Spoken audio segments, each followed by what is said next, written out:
Hello, y'all. I'm back. So, yeah, it's Friday, March 24th, 2023 at 3:37 a.m. in the morning. Excuse me. So, I'm back on here because it's, raining, lightning, and thundering outside, and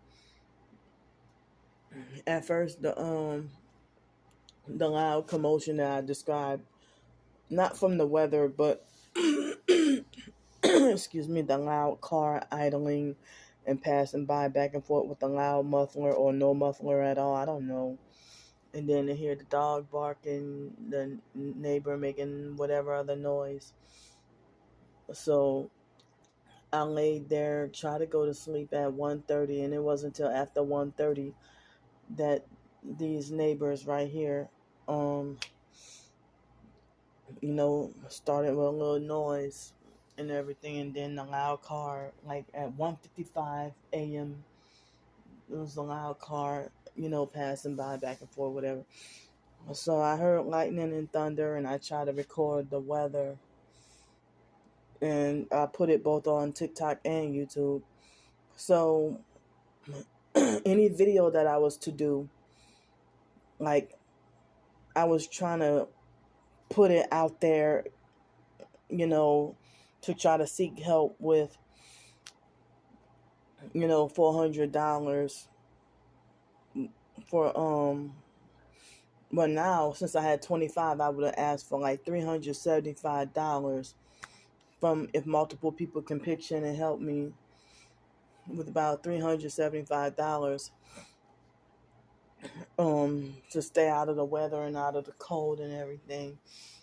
And everybody is frustrated, talking about, even in the South, I heard it's spring and it's still supposed to be some lagging winter weather. But so the video about the gang stalking kids and the weather video, I was gonna wait until after 8 o'clock in the morning to publicize those videos. So since I couldn't sleep, I was switching back and forth through all three of my social medias or whatever, and it was precisely exactly 2:45 this morning. This happened almost an hour ago. It's 3:40 right now. So um so this person had um falsely accused me of more like targeting her kids or something like that for pedo reasons. And so it's like, for what? So I mean, so she asked me, why did you favorite videos of my kids or whatever? Because like I I don't remember. I think that I had requested her, to follow her on TikTok over the weekend or a few days ago, because she was talking about, she was on my For You page, suggestion, like suggested videos or whatever. So I watched her video talking about, because I have a lot of videos that I watch associate, because I was abused in foster care. I tell y'all that story all the time. So I was a foster child in the system, and I don't know everything, but I found out how corrupt CPS and the foster care system is, and I call myself trying to, defend and support, other people, whether parents or children who were victims of the CPS system. And so when she did a video and it came on my feed, and I pressed the heart button and the bookmark favorite button like I do any videos, not every video, but any video. If I find the video important or informative, sometimes interesting with certain but a lot of times if it's important or informative, I would favorite and press the like and heart button. I mean the like and favorite bookmark icon on just about a lot of videos that I find important, interesting, and slash or informative, either one or all, that fall in one of those categories. So I've you know requested to follow her, and I even made a comment saying that I pray that you get your kids back, or if it wasn't her, it was maybe another lady. But I don't remember. But anyway, so she had like Saturday, I think it was Saturday or Sunday, but maybe it was Monday, Tuesday, Wednesday, I don't remember. But so then like I watched the video, and I felt bad about her getting her story out and fighting for justice for her kids and everything. Um so then like I pressed the like and the favorite button on a few of her. She doesn't have a whole lot of videos, so maybe she must have just started doing videos. So I mean, I don't know how many. And then they start to show up on the friends page too, some of her videos. So as I come across them, like I would save them. I mean, not press the save as in download or anything like that. Or I didn't even really repost, but I just pressed the like and favorite button, and was going to come back and watch later to hear her story and try to be supportive or whatever. So,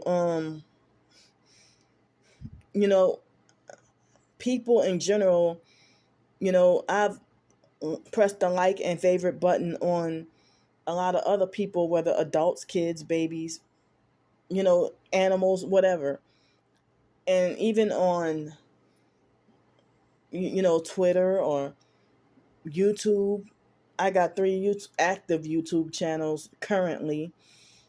And so, I'm confused, and I feel like great if I'm already feeling anxiety because I know I have to be back on the streets. And it's like I don't need any more false accusations or targeting. So I watched, a lot of her videos, not a whole lot, but, a few of her videos. And I thought, well, it's like, I don't even know if she sounds like she's heavily targeted, or being targeted. But I was afraid she had that personality, a type of person who would straight up block me if I'd have been like, well, have you ever heard of gang stalking or something like that? So then, one of the, like, when I scroll all the way down to her very first video, and I was confused because I saw her throwing up like certain like 666 hand signs and devil horns and stuff like that. And it's like I was confused, but so like you being so called heavily persecuted like this, but you throwing up satanic like devil horns and 666 and satanic hand signs and stuff, and I don't know if it was intentional or not. But so I don't even know if she might be a witch or a deceiver or, or something. But like I saw like some of her screenshots of emails of certain people with the agencies and whatever that she was fighting. And so I mean I think that she did say that she got her kids back, or maybe it was another lady or a few other people. But I didn't even think anything at all. Like I'm just doing my usual everyday thing, of if I find a video informative or interesting or important, I just, so she falsely assumed that I was, you know, targeting her kids or something like that for for sick reasons. So, I'm feeling very confused, and I don't know if she did that for gang stalking reasons, or if she was a perp, or if she might be like got her guard up and being like, I don't like that word paranoid, but excuse me, they're making my nose itch. So I don't like that word paranoid, but I mean, if she might have been like, hold up. So I don't know if she might have been like that P word paranoid, or you know, I'm sitting here trying to figure out, wow, that was random and at 2:45 in the morning. And it's like she asked me like a few days later, because it wasn't like I just did it. It was like a few days ago, a long time ago. Well, not a very long time ago, but it was a few days ago. So so when it's like I almost was gonna instantly block her for asking me such a question, like, you know, why are you saving favorite videos of my kids? And it's like I wasn't even, I think maybe one or two videos that her kids were included. But if there were videos of her talking and explaining her situation, you know, um, me calling myself trying to be more informed, but I didn't even think that way, what she's falsely assuming, about her kids or anything like that. And it's like for example, if I watch a video of somebody, you know, planting asparagus or something like that. I mean, if I might look at, a video, and it's like I'm not even trying to, I mean, I don't know why she did that to me. So, I mean, I don't even know if she just, because of her situation, if she extra got her guard up, or if she was a perp trying to make another false excuse or false allegation against me, excuse me, falsely accuse me of being, a sicko, because if she's a perp who knows that I'm targeted. So, I mean, I don't even know if they might have made a deal with her and told her to do that. I mean, I don't even know if the fake wannabe Darnell Williams perp, if he might have been the mastermind behind it, or told her some lie, or manipulated her to think something, or if she did this on her own, or I don't know. So when she said, "Oh, why you, saving favorite videos of my kids or whatever," and I said, it wasn't really about your kids or anything. I said, like, on just about every video that I press the like button on, I also press favorite, like what I do on Twitter. And I explained that to her too, that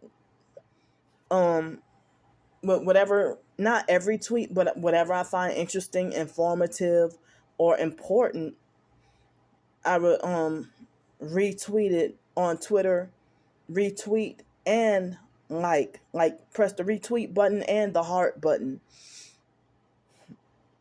So I mean, so then when I explained that to her, I don't know if she misunderstood me again. And so she's like, "You put videos of my kids on Twitter?" And I'm like, I blocked her, and I'm like, just never mind, man.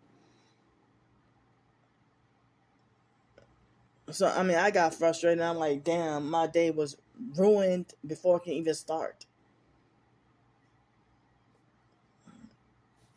So I don't even know if she made a false assumption about me.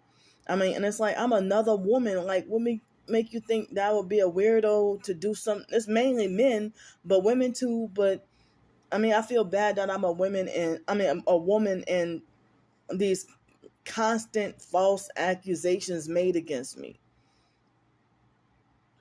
So, and it's like some people making like as if so many people assuming this about you, then it must be true. No, it's part of the gang stalking program. So it's like I have over, let me see, I have over I'm pretty sure over 4,500 videos liked and saved. I mean, not saved, but I meant to say liked and favorited on TikTok. You know, so so she gonna make the rule that because a child is in the video that I'm committing a crime by pressing the like button, or you know, it might be something information I can learn. So it's like I'm pretty sure I, like, they had these set of baby twins that you know, I pressed the like and heart button, for example. You know, the heart and favorite button, it doesn't save, it just heart and favorite or whatever. And so when I pressed the heart and favorite button, do you think the mother came after me and attacked me? And I like quite a few, I mean, I pressed the like and heart button on quite a few, there were some infant babies or whatever. So, and I didn't even mean anything by it. So I mean, I don't know why she's doing that to me. So I mean, I know some people might tell me don't take it personal, but I'm, emotionally sensitive about this because the perps, would falsely say that this is justification that Candy is guilty, or this is another confirmation that Candy did touch Raven, which is not true. Because if it was true that I touched Raven, I should be in prison by now. I would have been locked up. Being targeted, you don't get away with nothing like that. If you are guilty, you don't get away with nothing like that. But I'm sitting here, you know, suffering from what I'm falsely accused of doing. So, I mean, that person who made the false accusation against me, I mean, um, I saw, a video of hers that was suggested on my feed that somebody was calling her a narcissist. And it's like, I have dealt with narcissistic abusers falsely accusing me of doing stuff to kids, or make false assumptions, about me, or what they think I'm about to do to a child. And I didn't realize these are all abusive narcissistic gang stalkers. So I have zero sexual interest in kids. And this is humiliating and embarrassing to be like falsely accused of something like this. Keeping this is, I can't even sleep. I'm even more I'm already agitated that I know I'm gonna have to be back out on the streets in a few hours, and it's fucked up. And I wish I would have got extra help for another week. So like, she trying to falsely like make false assumptions that I'm a child predator or something like that, or targeting her kids. That's I've dealt with a bunch of ghetto narcissistic abusers who falsely assumed that I did something or try to do something, So So, because I know if I would have tried to continue to explain, I know she would have had her mind made up to believe whatever lies she wanted.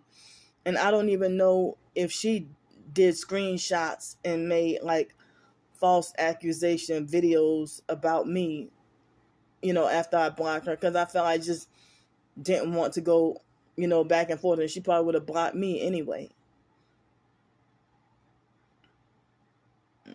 So, I thought we were all supposed to be, you know, healing from trauma, narcissistic abuse, and domestic violence or CPS abuse. If CPS and the foster care system take your kids away, or if you're dealing with domestic violence, even though I'm not going through domestic violence, but I'm dealing with this targeting. But whatever trauma and abuse and oppression and stuff like that. So, but I mean,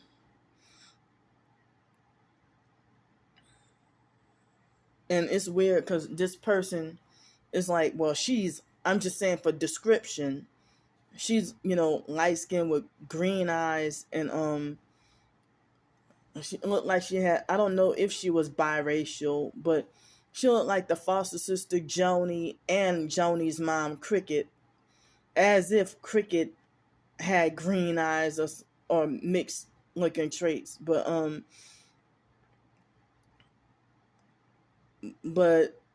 and she looked like a few other people that I know also. But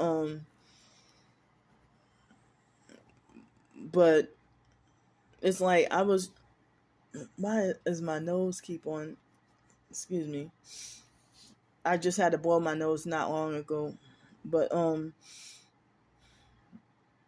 like people like the foster sister Shelly, as I said, she used to try to force me to babysit her kids for free. And then when we get into an argument, she try to snatch her kids up and say, well, I don't trust you because I know you all mad like that. I'm afraid you're going to hurt my kids. But you were you exploiting me and using me and taking advantage of me and forcing me to pick your kids up from school every day for free with no compensation and just making a fool out of me. And so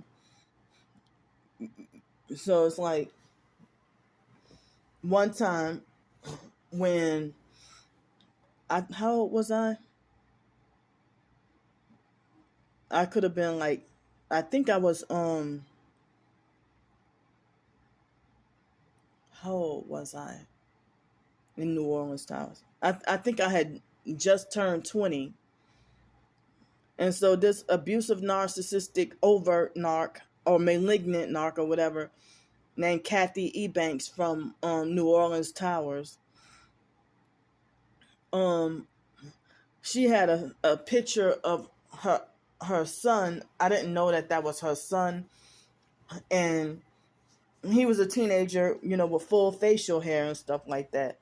So I thought that, I'm not good at discerning age really, but he looked like he could have been like 19. He looked like he was my age at the time. So I'm like, he's cute. Who's that? It's like, no, my son is 16 years old. I'm like, oh, I didn't even know, but I didn't mean it sexually or that I would sexually wanted him or anything like that, But it's like narcissistic abusers, they sexualize any and everything. If you compliment somebody on their shoes, then narcissistic abusers falsely assume that you sexually want that person just because you compliment their shoes. I'm like, you may have an ugly, but then I'll be told I'm dead wrong if I say that your face is ugly. I'm like, no, I'm just complimenting your shoes. Or if I say that, if other women can tell me, compliment me, but if I do it, they want to make false assumptions that, oh, you're gay or something. Or I'm like, well, women compliment me more than men, but I don't really even try to compliment nobody really no more. Because narcissistic abusers, they want to deliberately and on purpose take me the wrong way on purpose to make me look a certain way. I'm like, I can't even compliment anybody on their shoes. So I was 11 years old one time, and so we were at the fake McDonald's that used to be 2 blocks down the street from the foster mom's house. And so they had this boy had an attitude with me because I liked his shoes and I complimented him on his shoes, and he got an attitude with me. And then, I came home crying to the foster mom, and she tried to make like I deserve to get hurt, I deserve to get killed or whatever. And she's like, well, he probably thought you was trying to come on to him. And I'm like, 11 years old? I'm 11 years old. I'm like, what do I know? What does an 11-year-old child know about coming on to anybody? And what does coming on to somebody, what does that even mean? I didn't know what that meant at 11 years old. So, remember I told y'all about the foster mom when she bust my lip for telling a man from the cult. She was right there, but I was only 7, and he was a man from the fake cult Bible class, and we were on a fake IDMR cult convention, and she bust my lip for saying, "Look at my new shoes."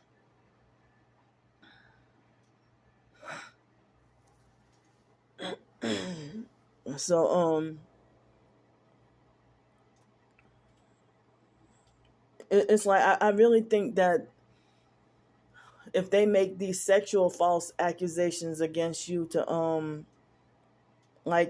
try to bully and intimidate and instill fear when you don't even have any, you're not even thinking like that or thinking that way. When you don't even have any bad intentions or at all. It's not even coming across your mind for any harm, but they want to try to frighten, scare, bully, and intimidate you and stuff like that. But I remember in Greenville, South Carolina, every Sunday, I didn't realize that was part of the gang stalking also. That's supposed to be a Bible Belt and a Bible town. And I would go home feeling sad every Sunday because when I would go out, like living in Greenville, South Carolina, I would go to Falls Park. And I used to like to try to look at the waterfall. And so I would always come home sad and confused and hurt and bothered, wondering why every Sunday when I go to Falls Park, people always treat me like a pedo. They always treat me like a pedophile.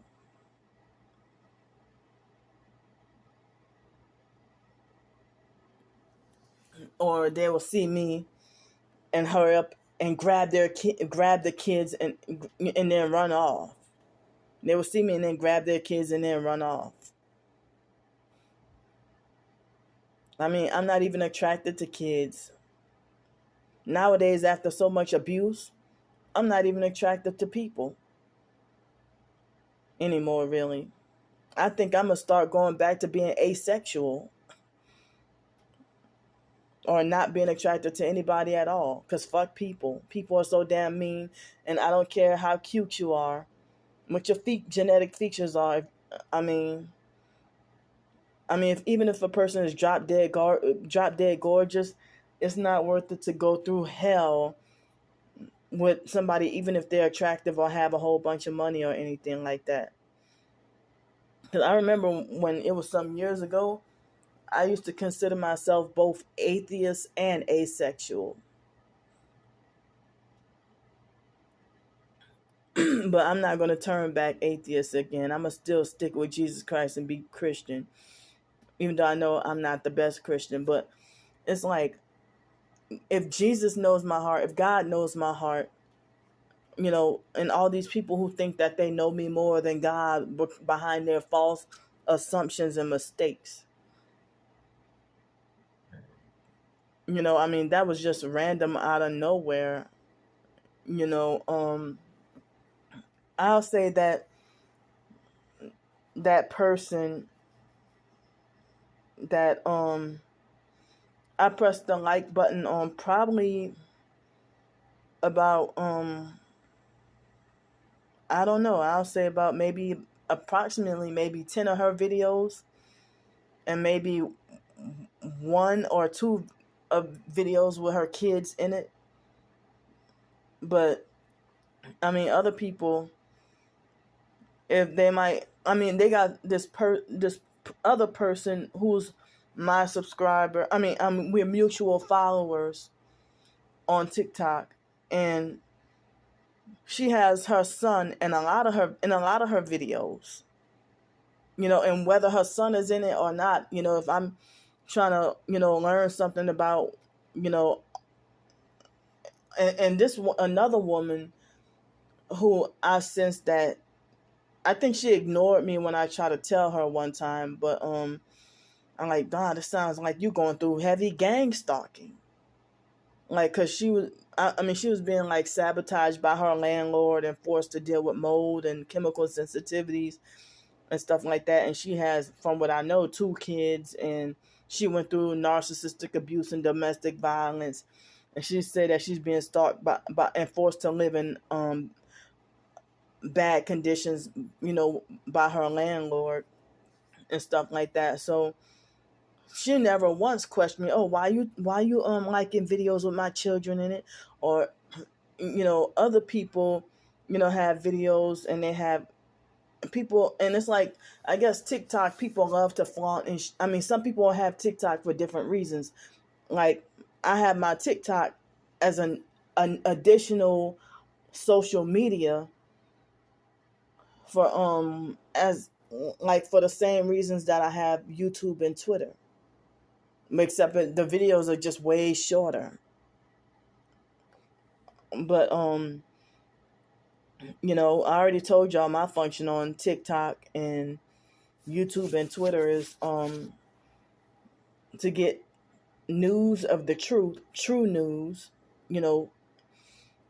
true news, like news and information, and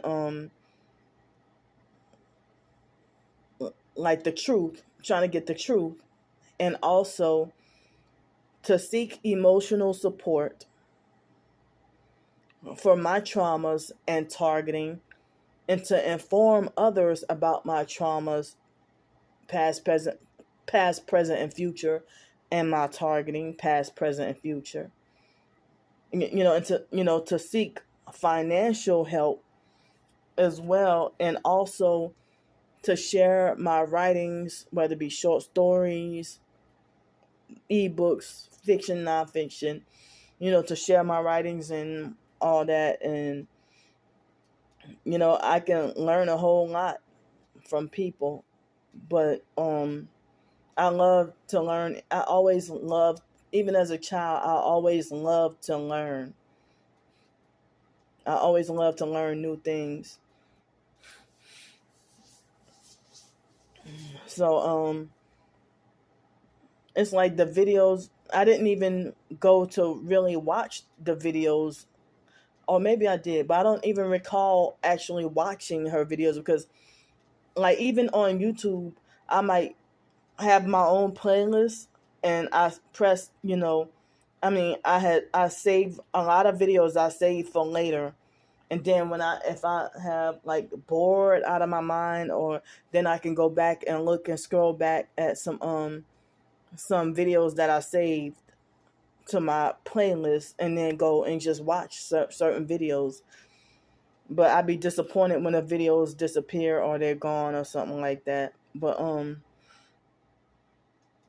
noticed that mainly narcissistic women love to falsely accuse me of sexual crimes that I never committed, or falsely accuse me of having the intent to do such things.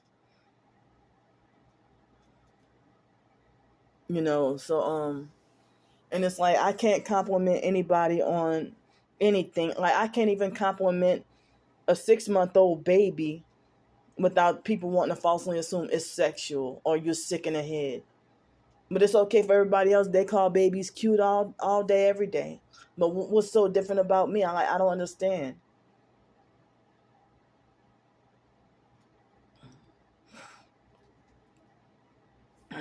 So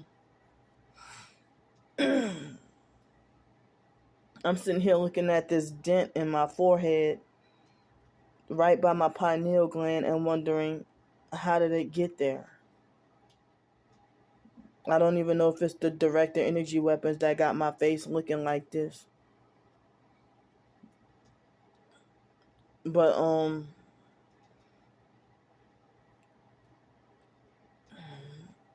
but I just noticed it a few days ago though. It was like a permanent dent. Well, I hope it's not permanent, but it looks permanent. But so now I'm feeling very sleep deprived, and I feel like, even though I know I'm innocent and I didn't do anything wrong, it's just like she made a false assumption about me. As I said, I don't even know if, because of her situation, if she might not, I mean, she might have her guard up and not know who to trust or anything or something like that, or if she might be, an abusive narcissistic perp that's fucking with my head.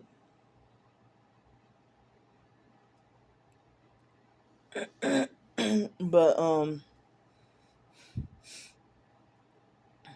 so, like, and I can't even be outgoing and start conversations with people anymore due to this targeting and my awareness about it. The majority of the time, I don't even walk up to and approach people that much anymore and just start chit-chatting and having a conversation. I let them come to me.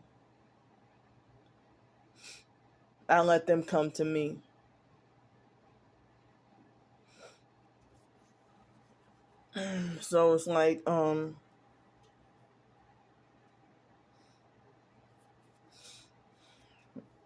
as I said, I mean, I don't even have like a specific target or agenda or anything for any children or anything like that. But say you might be doing an informative video about how you overcame domestic violence, and then you might put your 8-year-old child in the video, and it's like, if I press the like and favorite button on that, I mean, I do that. It might be an OCD. I think it's an OCD thing for me to like on Twitter, I retweet and like, every tweet that I find informative, interesting, or important. And when on YouTube, I go through like videos and just save them to my personal private playlist. But if I find them extra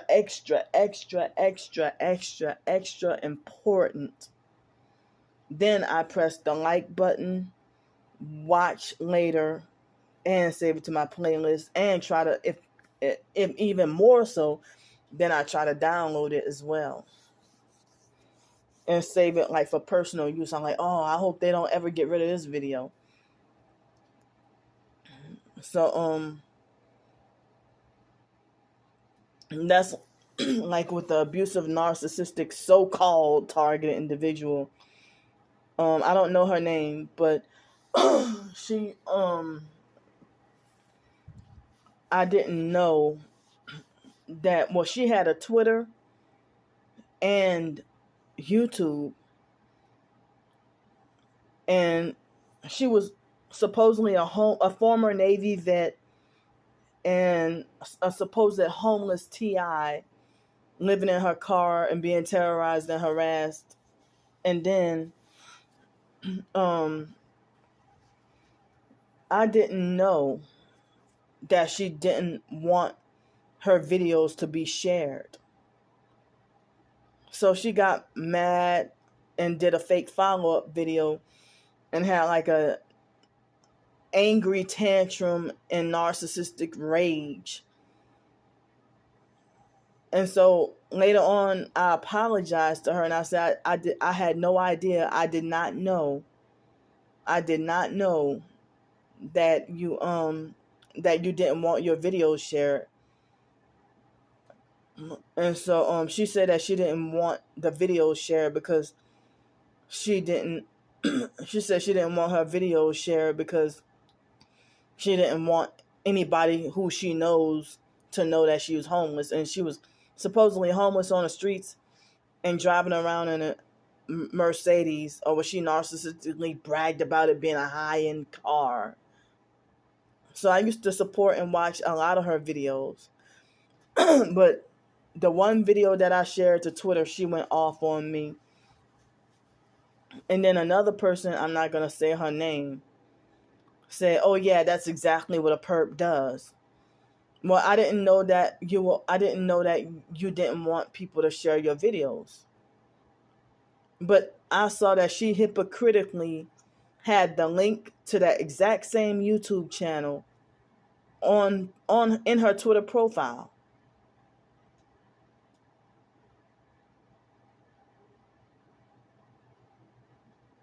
And it's like I never saw this lady happy, and I never saw her happy, and and she would like always be like outraged and angry, and just in pretty much every video. You know what I mean? I understand, but I'm just saying, like, she was always like angry and mad. But usually, I mean, she should have put like a disclaimer, or but then again, putting a disclaimer, the perps might have had like opportunity to, violate and disrespect, her wishes. But I didn't know until after.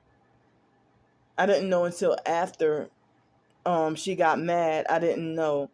And so all her response was, "Please don't share my videos."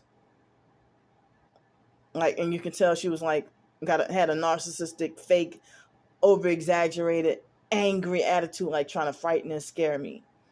Like, that's the first and only person that I knew that didn't want the link to the videos being shared, because she said she didn't want anybody who she knew personally to find out that she was homeless. Well, I mean, I understand that, but I wish there was a way I would have known, and I would have respected that. I would not have, especially if you never disrespected me or did me anything. I would not have deliberately and intentionally violated you like that if you never did me anything before. So, well, I just blocked her on Twitter and YouTube. I'm like, "Bitch, you ain't got to worry about me no more." I mean, instead of accepting my apology, or making a truce or anything, all she can say is, "Please don't share my videos." And she act like an eternally angry, narcissistic abuser. And she was former Navy. And I don't really know her name, but well, I think I did find out her name, but I can't remember. But but that shook me up for like a couple of months.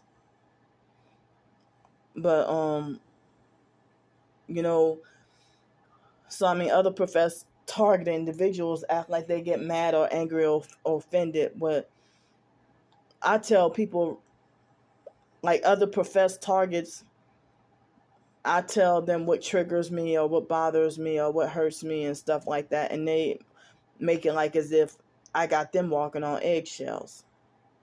Like if I say that I have hypersensitive ears and please don't chew please don't chew food loud in my ear, and then they'll think I'm crazy and got them walking on eggshells, when it's actually a medical condition that I have, and I let them know about it.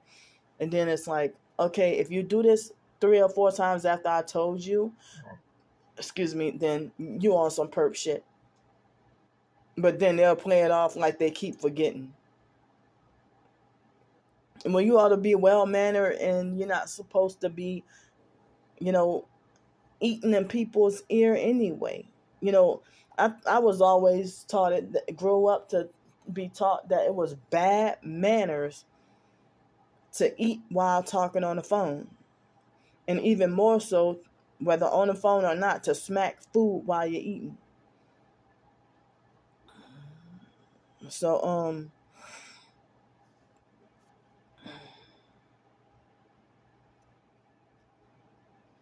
yeah, it's 4:23 in the morning. Yeah, it looks like I'm guaranteed to be back on the streets. So I don't even know if I can get more help. But from what I know, from it looks like, I guess I may have to be on the streets for 10 days until the check comes. Because March has 31 days instead of 30.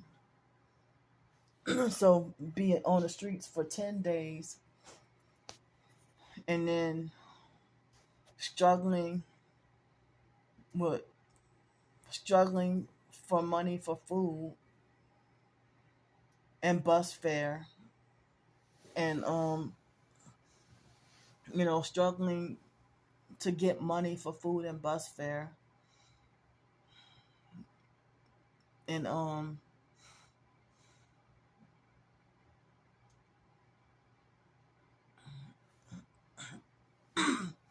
so I mean, it's like I'm sitting here feeling like emotionally like I want to cry. But I mean, it's like I know that God knows my heart and my intent and stuff like that. And as an adult, I never looked at a child sexually.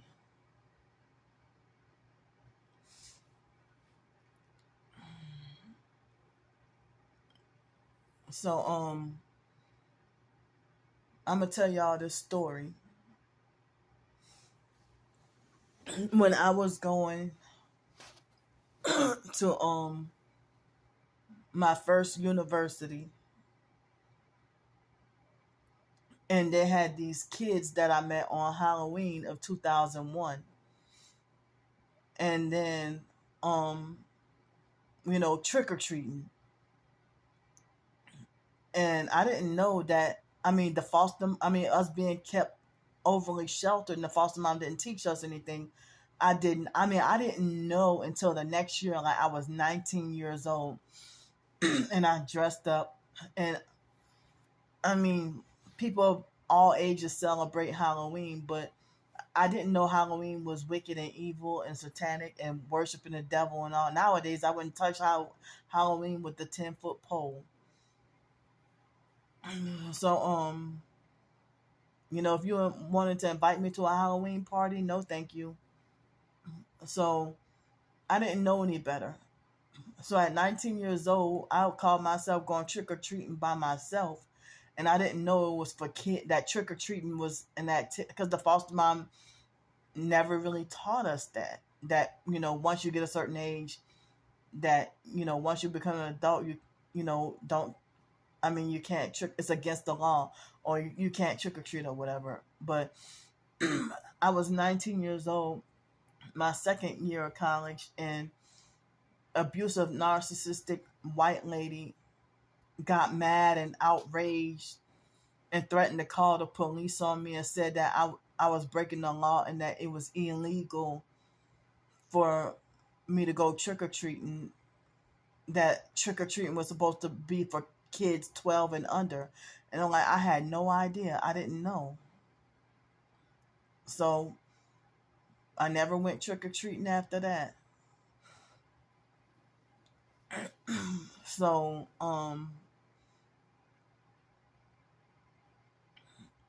but in 2001, I met these kids, and I'm not going to go into detail because of the online perps wanting to probably call up the people and call up the places and stuff like that.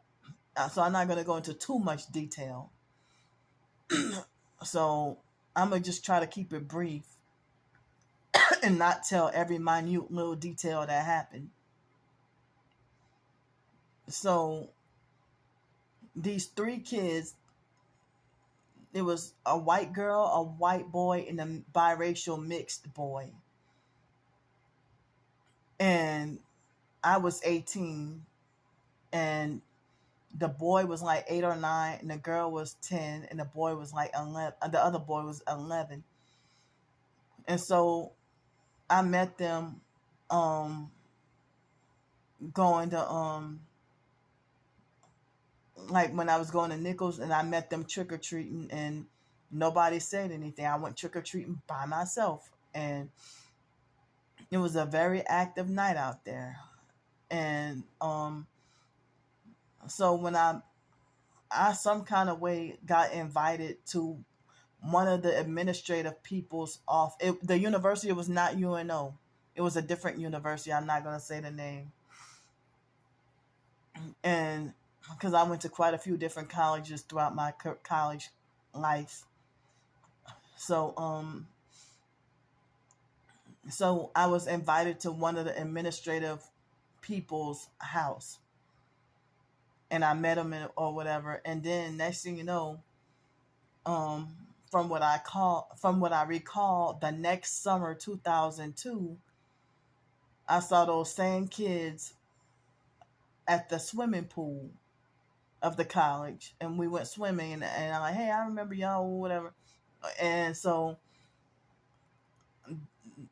sometimes kids gravitate towards me, and they act like as if they extra love me when they still have their innocence.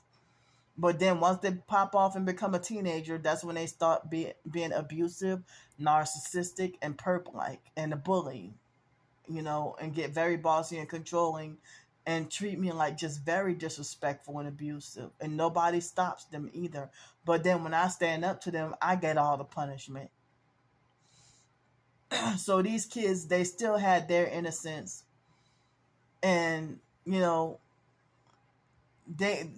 I didn't realize, well, I was in foster care, but the administrative not professor, but the administrative, the guy with the administrative position at the university, he had he adopted him and his wife, I guess, adopted those three kids. And so there was a point in time when they were excited for me to come over, and they will always, beg for me to come over and hang out with them and stuff. And I was still childlike myself because of being overly sheltered and, in foster care and being abused and, not being let out that much. So I mean, I didn't even realize that, if you would have been like 18 years old and kids beg you to hang out with them and stuff, and I think I kind of wonder if they were overly sheltered as well. So the kids used to beg the adoptive parents, and both of the adoptive parents were administrators of the university. And this was not in New Orleans, Louisiana. It was in a different place. So then they would always be jumping up and down and say, oh, can we let Candy babysit us? And so the abuse, it's like the wife was nice and normal, but the husband was a narcissistic abuser. So, and all three of the kids have the husband's last name. But I forgot the reason why they couldn't have kids of their own, but they adopted three kids. And both of those adoptive parents, they were old enough that they could have been those kids' grandparents. So I mean, they were semi-elderly, and those kids were like very young. And so, well, I'm gonna tell the name of the babysitter though. So they had an abusive, narcissistic, LGBTQIA or whatever babysitter named Kira. Like, she was very masculine and like acting like a hard thug. And she had a dirty white car that she would drive around in, and I think it was a Dodge Neon. So that show you how many years ago it was, a Dodge Neon. And she even treated me mean. It was a white, dirty Dodge Neon she used to have. and she used to, and it was raggedy and dirty, and she used to treat me mean. And like, she was like, I mean, I wouldn't be surprised if I wouldn't be surprised if she was doing stuff to those kids. So when I mean, of course, the adoptive parents try to make it like as if those kids were just, attention seeking and acting out or whatever. But the man, he was so mean, and he kept them overly sheltered. And, didn't give them any freedom at all. So when they saw me, they would get excited and get happy because they feel like I was their sense of freedom and their sense of comfort or whatever else, or their sense of rescue. And Kira, traumatized and tortured, did whatever to those kids. And the kids would tell the adoptive parents, and the adoptive parents, both of them, did not believe what the kids had to say about Kira. And they try to make like the kids were always lying for attention. So, um, so they used to tell me that Kira was the babysitter, and they used to tell me that Kira used to physically abuse and beat on them, and that she used to like rape them or like sexually molest them and stuff like that. And the adoptive parents never, and I heard that they were, by the fact that they were administrative, had administrative positions, like high level positions, at the university. They were paid. I heard that Kira was getting paid damn good money to babysit. And so I guess the adoptive parents didn't give a damn because that wasn't their birth kids. But I guarantee you, if that was their birth kids and they complained about the babysitters doing this XYZ to me, then I'm pretty sure that they would have fired that babysitter or had her prosecuted or whatever. So excuse me. So I mean, I could picture Kira like physically abusing and beating on the kids. And she was another one who was abusive, narcissistic, and eternally angry. But I mean, I don't know about the molestation thing, but I know one thing though. If those kids were overly sheltered, how did the biracial boy used to act out sexually? Where would he know that from? Um how would he know that at 8 and 9 years old? How would he know how to act out sexually if they said that she was doing it to him? And I even helped to tell, the adoptive parents, and they both didn't believe us. But I never saw Kira put her hands on those kids, but she used to be mean and yell at them. And she used to treat me mean. I mean, I rode in the car with her when the kids begged me to go watch their football and baseball games. I mean, I don't remember baseball, but I do remember football games. Something. What, I think it was football games. So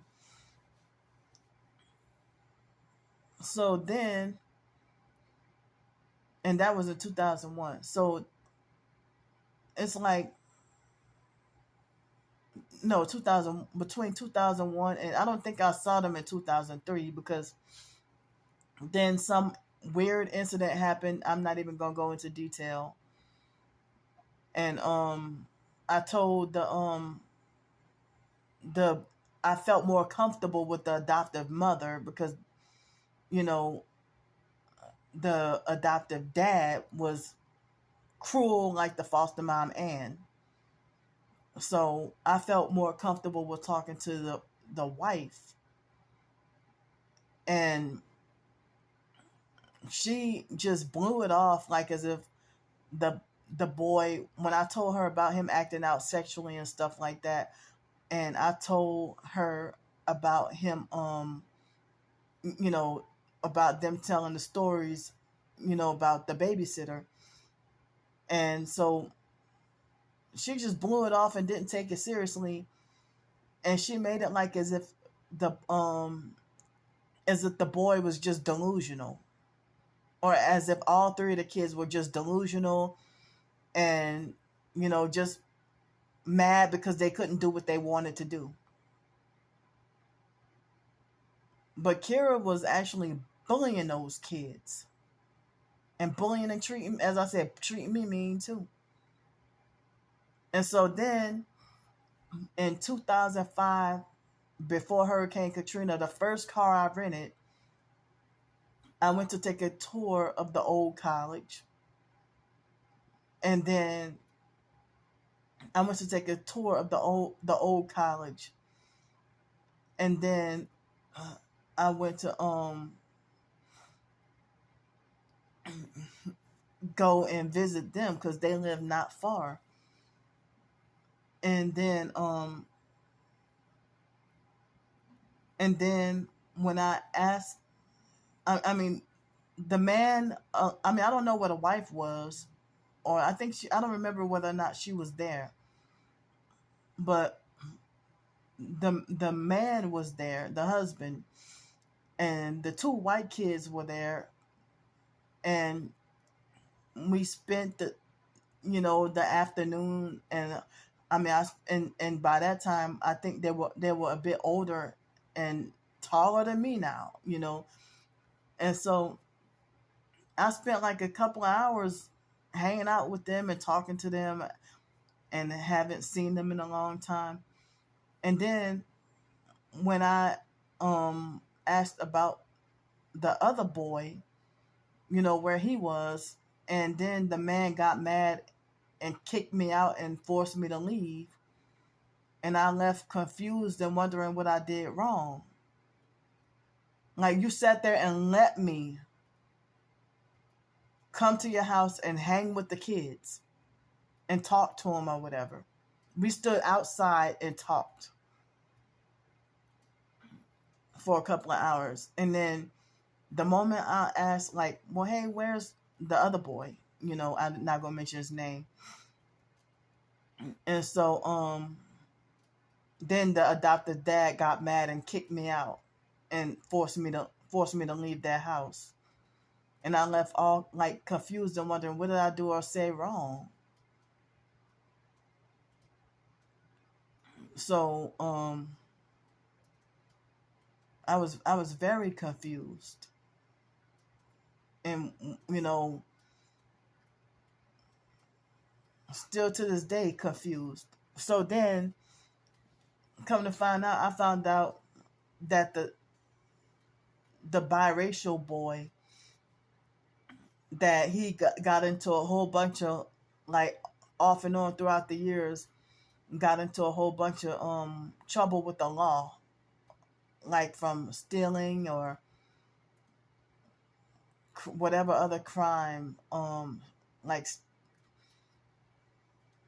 and so, like, he was like robbery, and then it made like the news that the it was the adoptive child, but they try to make like the son of the administrative university administrators or whatever so-called son, you know, robbed I forgot what it was, a whole bunch of cars or a whole bunch of boats, or that broke into a boat and stole some things or whatever. And then like throughout the years committed some other crimes. Like, well, I'm sitting here wondering if this boy is committing crimes. I think he should. The boy, he was the youngest out of those three, so he ought to be like 28 or maybe 28 or 29 years old by now. So, but I'm wondering if the adoptive parents being quote unquote strict or keeping them overly sheltered, um, or was it Kira's so-called, like, if Kira's abuse caused that boy to grow up to act like a criminal as a cry for help, and acting out as a cry for help.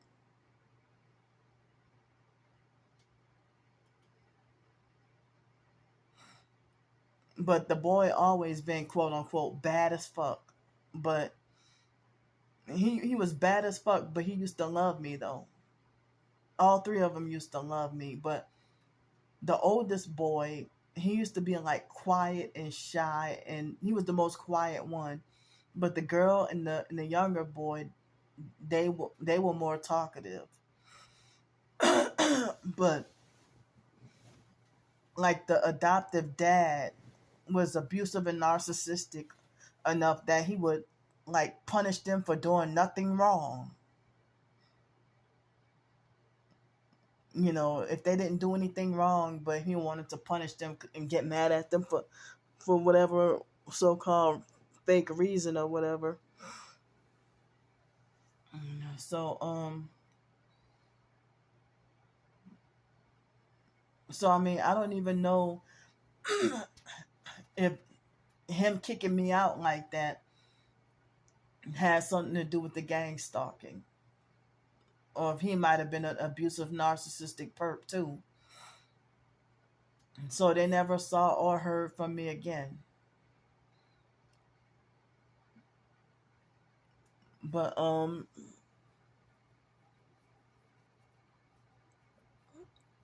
but yeah. So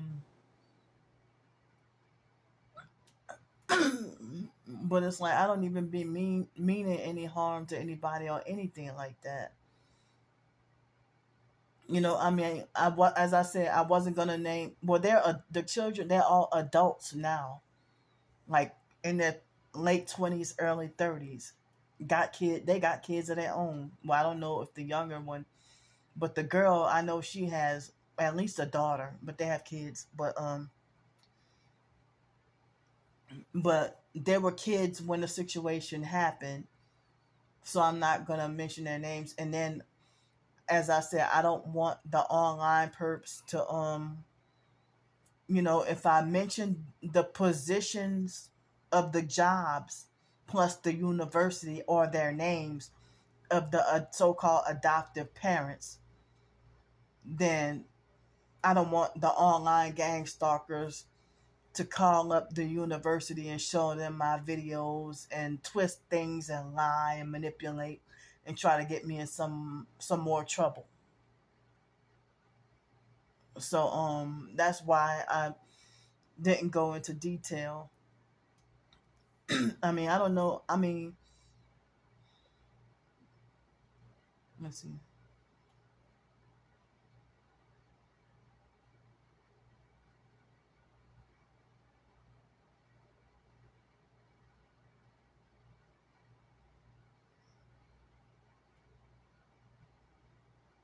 Hold up.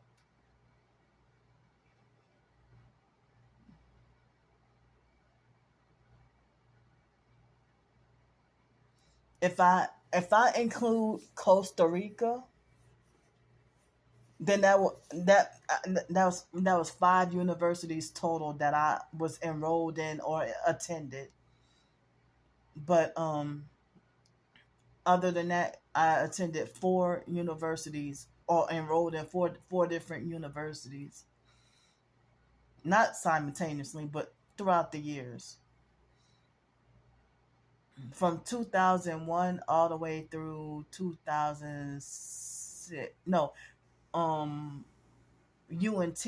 That was I went in 2007 for 1 semester, and due to the gang stalking and narcissistic abuse and stuff, and the gangs, gang stalking and narcissistic abuse, and so called, they try to manipulate me to feel like my mental health has something to do with it too. But you know, um, why I didn't go.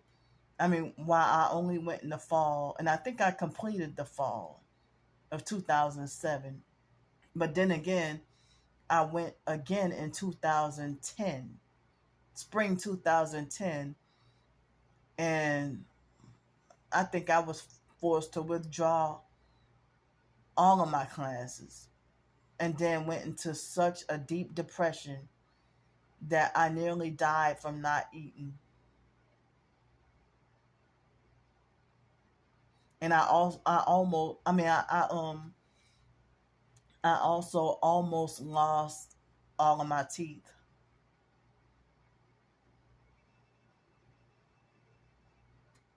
Yeah, I almost died from not eating. Was being like so depressed and going a long time without eating that I almost died in 2010.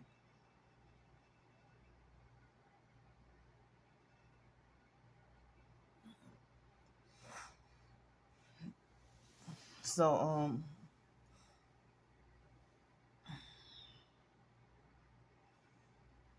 yeah, I told y'all about how the foster mom, Adrian Felder, and her daughter, which was the foster sister, Shelly, used to they wait till they got mad at me to falsely accuse me of either sexually or physically harming kids, you know, as a way to try to threaten me and keep me in line whenever I stood up to them. And my twin sister would do the same thing. Every time we get into an argument, she got a new lie about what I XYZ, what I was falsely accused of doing to Raven. And then, like, she actually thought that was funny, that she lied on me and said that, why would you lie on your own twin sister like that? Flaunt off your son and then falsely accuse me of, you know, wanting to do the O word on him. And she went behind my back. She didn't tell me to my face. But my twin sister did that in 2007.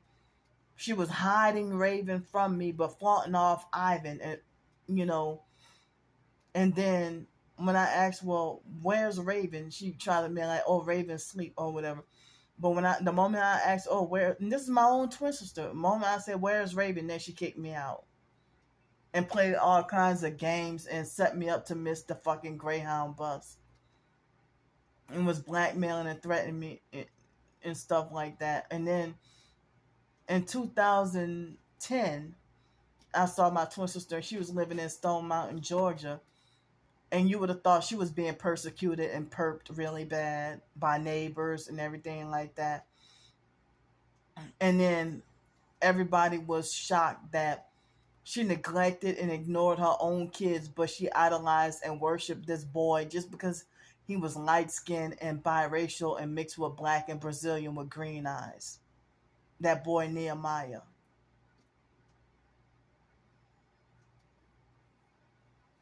So, like, what do you care about? And then she sexually wanted Nehemiah's mom, Brianna.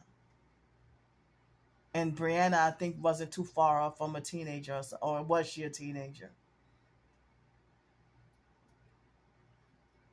So my twin sister sitting there freaking telling me about her lust for teenage girls when we were adults. Like, she telling me about this girl from the fake IDMR cult named Desney,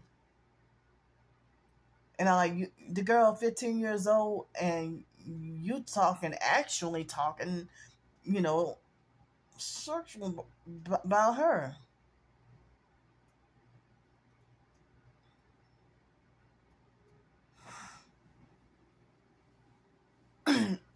So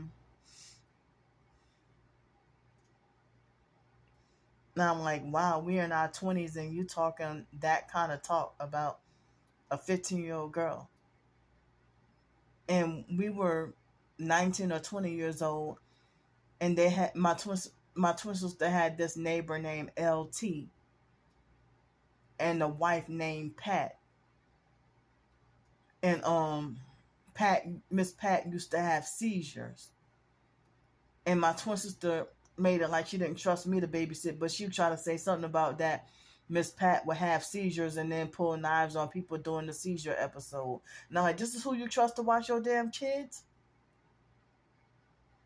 And so then she made it like as if she sent Miss Pat.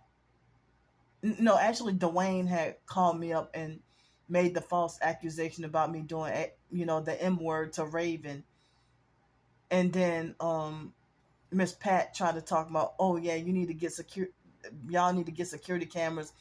If Candy ever babysit or watch, y'all need to get security cameras. No, they need to get security cameras for you if you going into seizures and pulling knives on people during a seizure. So my twin sister did a whole bunch of crooked, dirty stuff that she's afraid to get in trouble with. So she's been projecting onto her crimes onto everybody else. She got a lot of dark, dirty secrets. A lot of my family do. I've exposed mine publicly. So so then so my twin sister, we were like 19 or something, and my twin sister was making, perverse comments of Miss Pat and LT's 13-year-old daughter, whose name was Raven. And my twin sister named her child after her. And then try to play it off like she wanted to name the baby after Raven Simone. And then the foster sister Shelly, oh yeah, like I can't do the high pitched voice because I don't want to wake the neighbors up. But saying, oh yeah, you can't name your child after Raven Simone. Because my twin sister was trying to name her Raven Simone Starks, but really, she was trying to, name her after LT and Miss Pat's daughter, you know. And one time for Raven's first birthday, my twin sister manipulated LT to gang stalk and he was perping the shit out of the biological mom Francis, and my twin sister put him up to it. That was a month or two before my twin sister beat the biological mom Francis up and nearly knocked her off the balcony. And that was before Hurricane Katrina.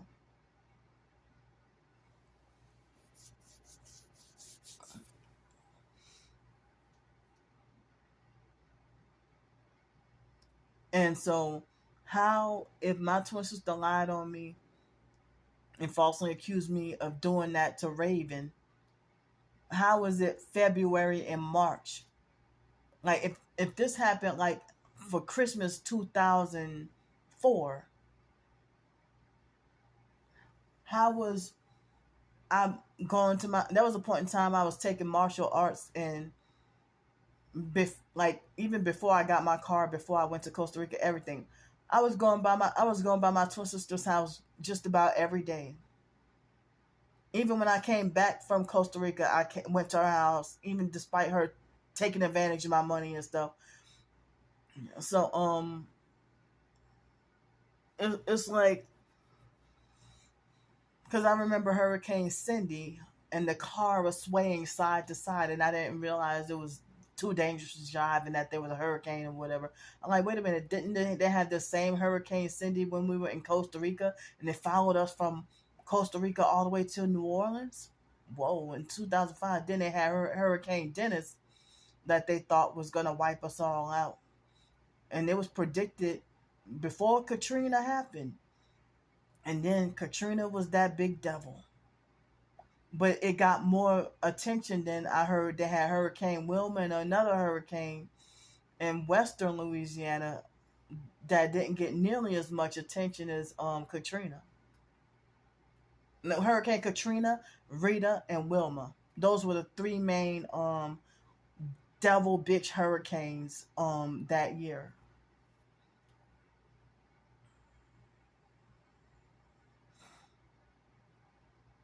So yeah, if I really touched Raven, then why was I at her house in February and March and she still wanted me to babysit Raven, change her diapers and whatever?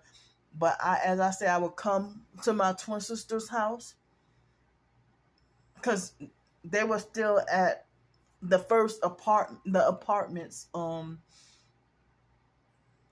at that apartment complex when it was in 2000, the end of 2004, Christmas 2004, and it snowed, and they made those false accusations against me. And then a week later was New Year's, and they thought it was funny to lie on me. And then maybe January or February 2005, or maybe even March, they moved to where it was walking distance from my elementary school, McDonough 26. So my twin sister had she was living walking distance from McDonough 26. And oh, I heard John McDonough was a slave owner. I found that out. I found that out. So yeah, we went to a school that was named after a slave owner. But anyway, so that was after, the when she falsely accused me of touching Raven and stuff like that. So if that was a couple of months afterwards, and then like it was nothing happened, so it's like I don't even remember or know what the other family members had to say about it. You know, Ramona wasn't mad at me at the time. Wyatt wasn't mad at me. Mark wasn't mad at me. If I would have really touched Raven like that, then the family would have wanted to jump me or do me something. But my niece, Hellface Ugly Monica, when my twin sister lied on me and said that I tried to kill Raven when Raven was born, that's when Monica started with the abuse and disrespect. And her and Rebecca and all them, they hate me till this day. And they used to love me. I mean, it's like my family turned against me before they can even get to know me for who I am. But my twin sister is the type of person who would wait till she's on her deathbed to confess and admit that she's been lying on me. She's that type. If she's on her deathbed and knows she's about to die in a few seconds, she's the type to do that. But keep the lie going as long as her life is running normal.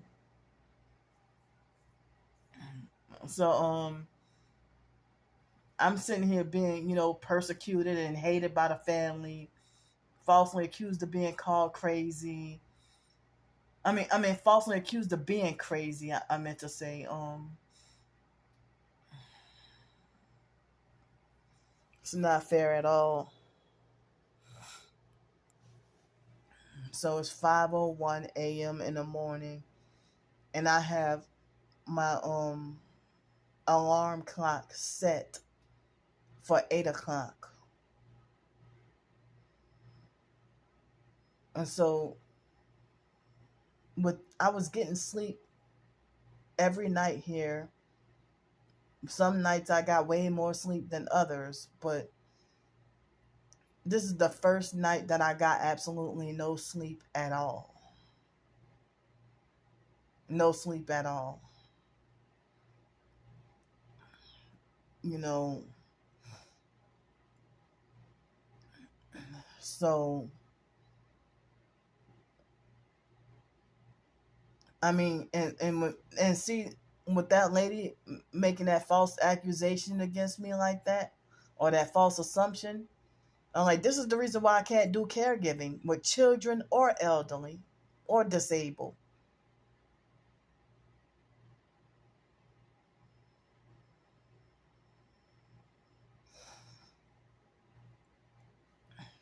I mean, I'm scared and I don't even trust it.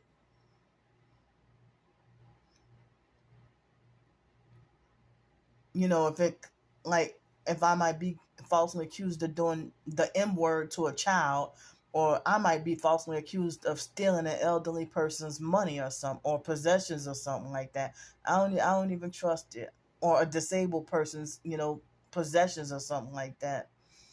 If the perps lie and say anything to destroy you and get you in trouble, and you're not allowed to, and you, like, all you have, your only witness, and then they pay people and get fake witnesses to lie for them who were never there, to bully, frighten, and scare and intimidate you.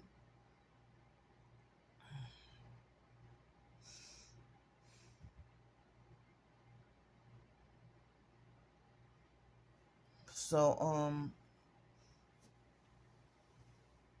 I don't know, I'm just so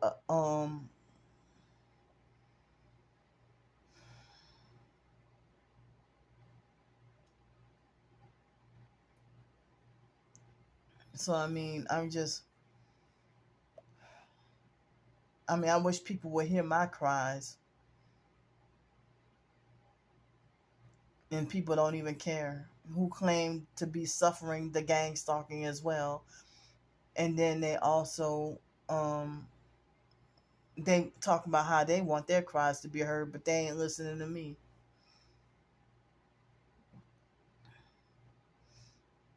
Another thing that's bothering me is that the lady that I talked to a couple of weeks ago on the phone, I thought she was a friend, but she been ignoring the shit out of me, but responding and talking to everybody else. And my fingers is itching to block her number and block her off all social media, because I think she's ignoring me on purpose. And I've been bothered and couldn't sleep for like couldn't sleep properly for like 2 weeks. But I don't know, I would feel so embarrassed and humiliated if I would have found out that that person had that made the false assumption and false allegation against me. You know, if she would have done like a fake TikTok video with screenshots showing false proof and lying, you know, lying on me, and like making me look bad and feel bad. If she would have done videos, you know, and she probably has me blocked. So she probably has me blocked. So I mean, I blocked her, but I don't know if she screenshot anything asking me those questions. But I screenshot on my end. But she might feel like, oh well, she blocked me, so that's proof that she's guilty or something like that.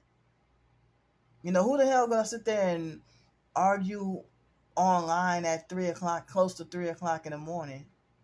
You confront me at 2:45 in the morning for something that, if you should have asked me yesterday evening, or if you wanted to wait until 9, 10 o'clock in the morning, but you expect me to get up and be up, and I mean, I was so happy to be awake, but you expect me to be awake at like 2:45 in the morning? And as I said, precisely, exactly 2:45 in the morning, she asked me that question. And I'm like, where the hell does that come from? So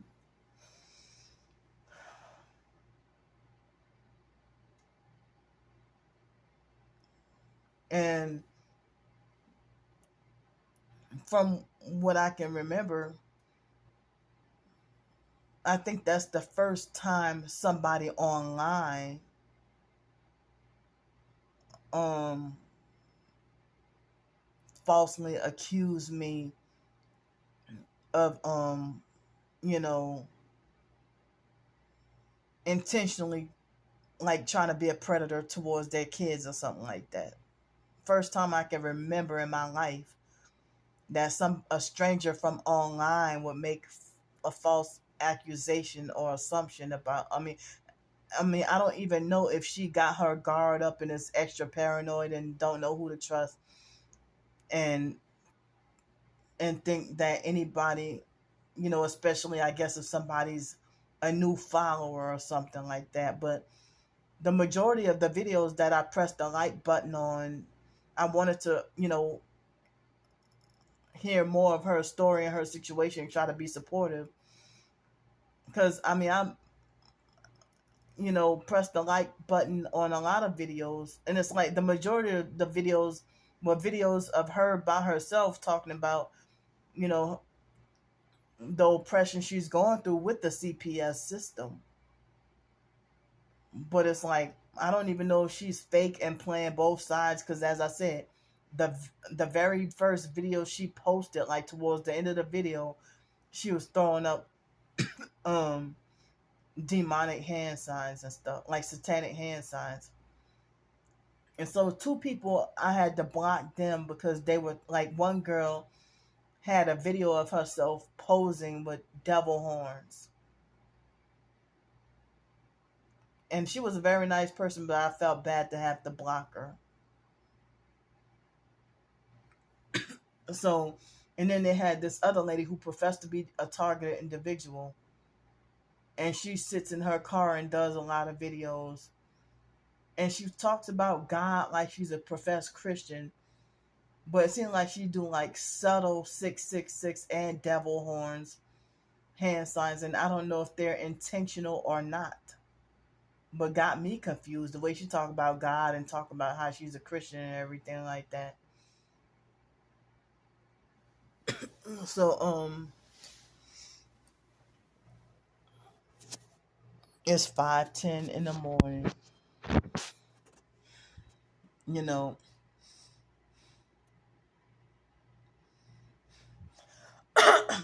so I don't want anything to do with the mental health system, but if I had to be like outside, you know, if it's a certain amount of time and I'm on the streets, I doubt that it's not like they're gonna put me up in a place to live instantly. If they try to make like they'll just do like they'll come out and just do an assessment while you're on the streets. And so it's like I don't even know if they'll do a fake mental health psychosocial and force you with mental health housing. You're not forcing me to take no damn pills against my will.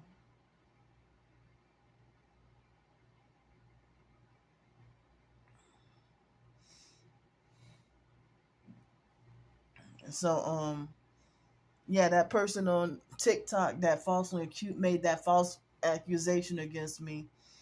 She looks frightening. She's a big person. She looks frightening and intimidating too.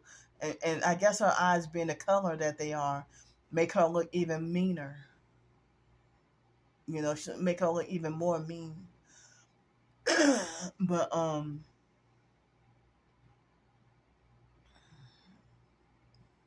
it's like I wasn't even thinking about her kids like that.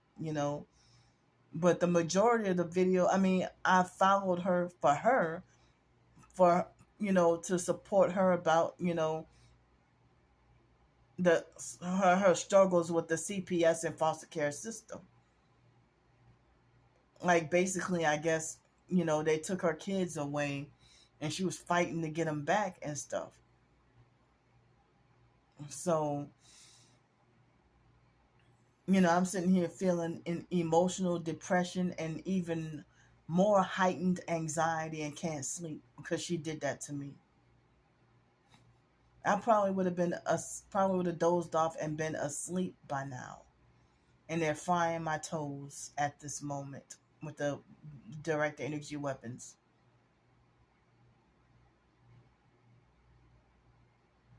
And they've been vibrating me off and on all day long, all day and all night long.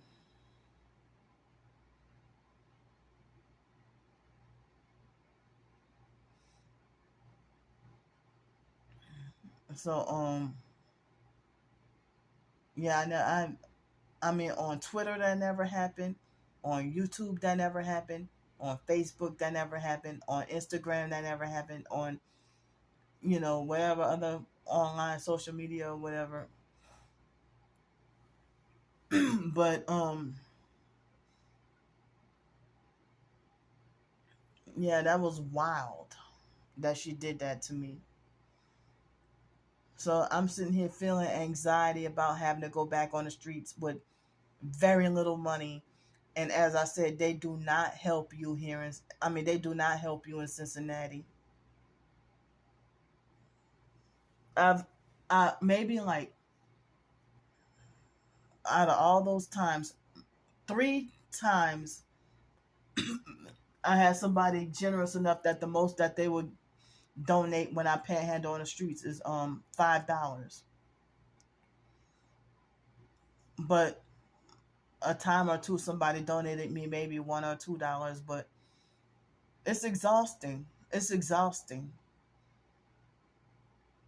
It's very exhausting. And then being targeted, can't even go to the soup kitchens for the same reason why I can't even go to shelters. Me being a single woman, being ganged up on, abused, and bullied by a whole bunch of fucking men, and possibility of getting jumped by a whole bunch of damn men. And druggies, they ain't got no damn conscience.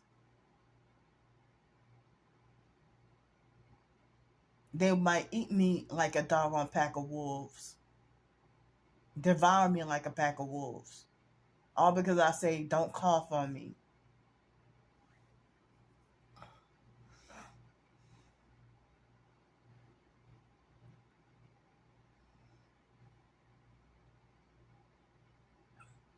So now it's like I set my alarm for 8 o'clock in the morning because of having to, because I know I'm not going to get any help. I don't even think I'll get help with food. So now I will have enough for a day pass for bus fare and barely maybe one meal to eat. A day pass and one meal. It's all I think. I mean, but if it weren't for the donation, the $25, then I probably might be having that. What can I have? Also have help for whatever. But yeah. So it looks like I'm gonna have to suffer out in the weather, suffer out in the bad weather. I try to write short stories to I try to write short stories to you know, hoping that I can earn, you know, enough money for hotel room nights. But as I said, I'm sitting here being wrongfully punished and wrongfully suffering because of a narcissistic abuser's false accusations and false assumptions about me.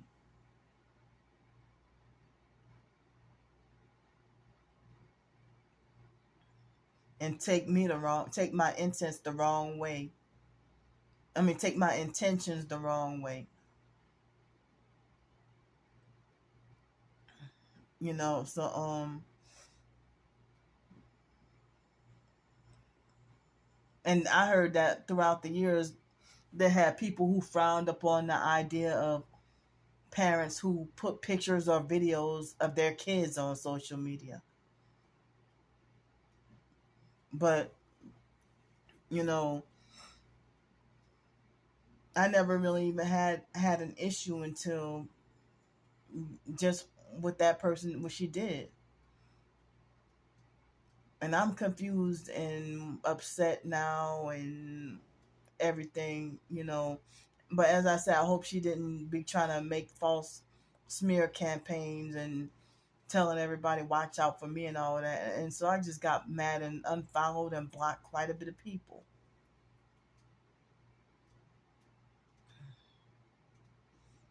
But as I said, I don't even know if the fake wannabe Darnell Williams um if he might have offered her something behind closed doors and put her up to doing that, or if she did that on her own.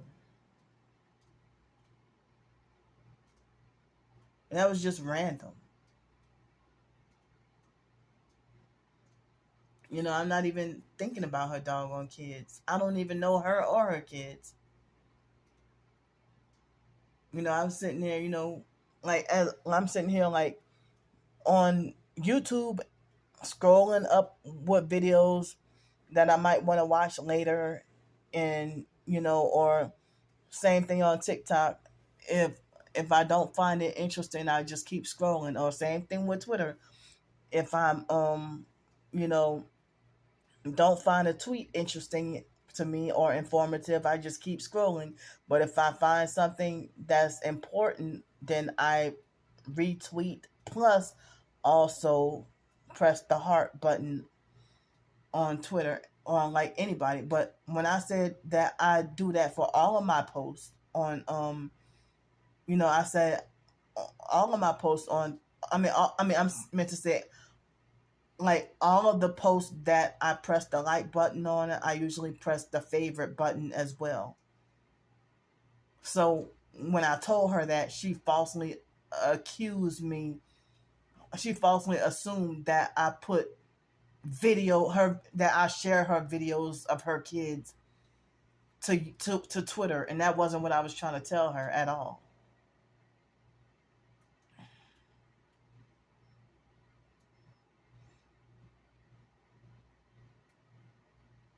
So I'm sitting here having a lot of anxiety and depression, and it's fucked up. Now I'm gonna have to go back on the streets, feeling vertigo, dizziness, menstruation, sleep deprivation, gang stalking, and being tortured with weapons, and hungry with no food, no shelter overhead, no protection, no rest, swelling legs.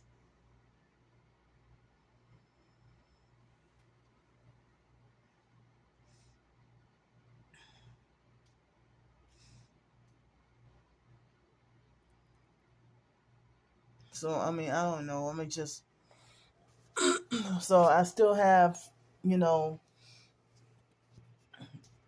the information. As I said, I have. So I just shouldn't even do any care like direct service. What is it called? Direct service professional, like direct service professional or caregiver. I should not accept those jobs. No more janitorial and dishwashing. No more car washing.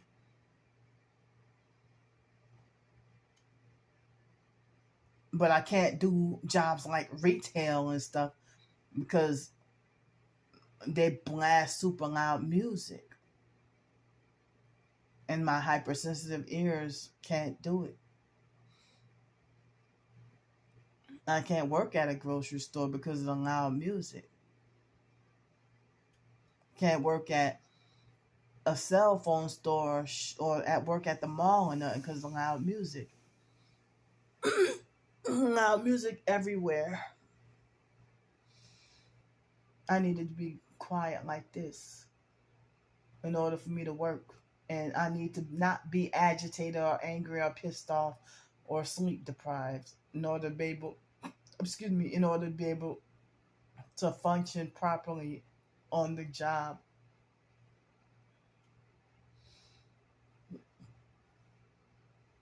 So I was supposed to be in sleep by now, and this was an unnecessary freaking video that it has to be made to be important now. So I mean, I'm venting in this video to try to ease my anxiety.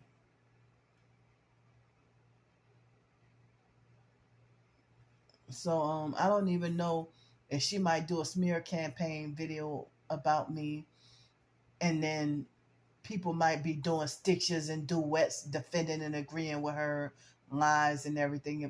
I don't even know, but they got me all kinds of nervous. And I'm on here on YouTube because I know I couldn't do it in 10 minutes, but I'm here on YouTube to you know, explain the truth and my side of the story.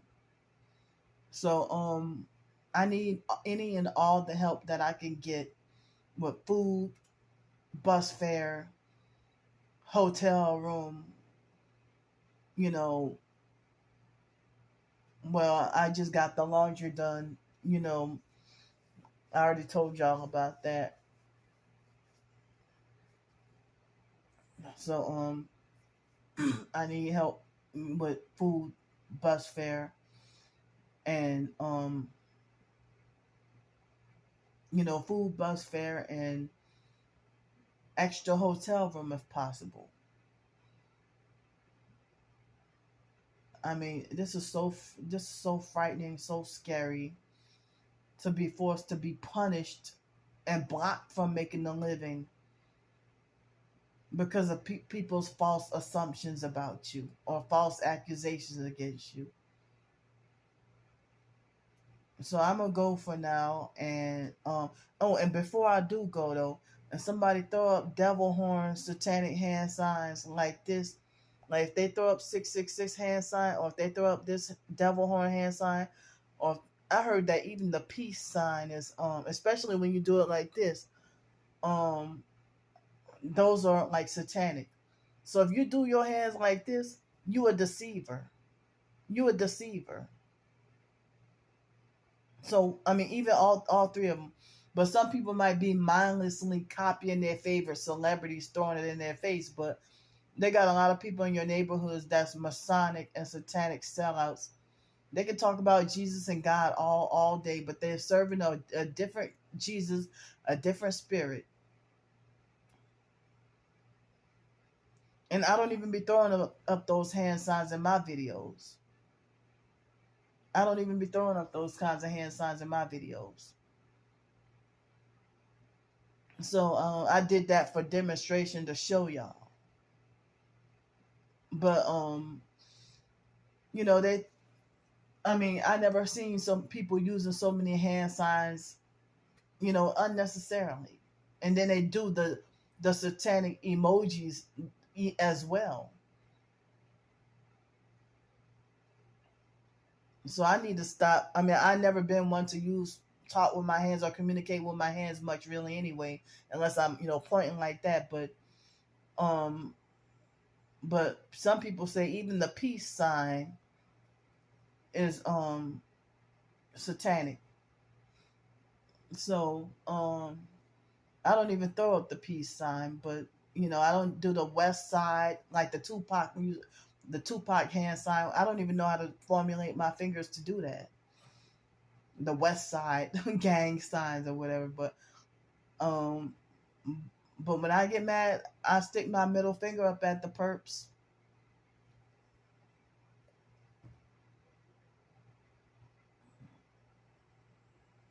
I stick my middle finger up at them.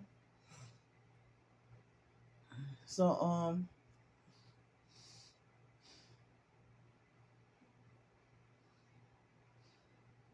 I can't. I mean, I just can't believe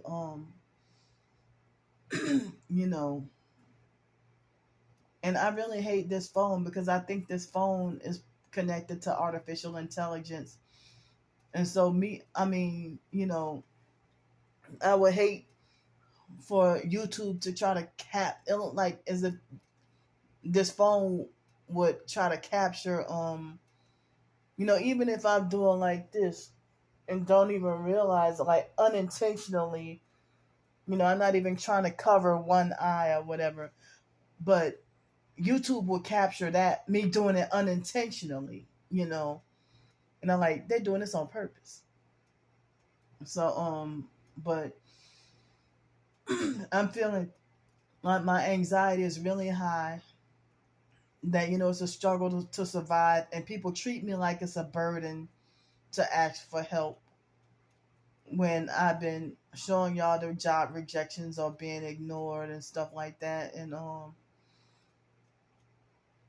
it's scary, struggling to survive. And then I saw a TikTok video of this illegal lady using her kids, this illegal immigrant lady using her kids to manipulate people to feel sorry. And then they blame the kids too. The kids, it's not the kids' fault, but the mother who's using the kids, and then go home in a nice Mercedes, and they said that they busted her in the act. And I'm like, I would see homeless people, druggies, like videos on YouTube about them bragging. Druggies bragging about how they get $800 a day and go spend it on drugs and everything. It's a struggle to even get $2 a day panhandling. For me, it's worse here in Cincinnati. I would end up going a lot of days with no help in person. Like, wow. And they got a lot of people that's rude, that ignore me, blow me off. And I saw a white female holding up a sign and being ignored and treated mean downtown about a month ago. So she even was treated a certain way. All these people downtown, and they can perp all day, but they can't help nobody. And it seemed like as if they got their foot harder and harder, like they got their foot on my neck to make me suffer. They got their feet on my neck to make me suffer. Like, this is really, really scary. And then they're hitting me right here in the bottom middle of my chest right here with the weapons. So my storage space might be running out on this phone. So it is now 5:30 precisely. So thanks for listening to me.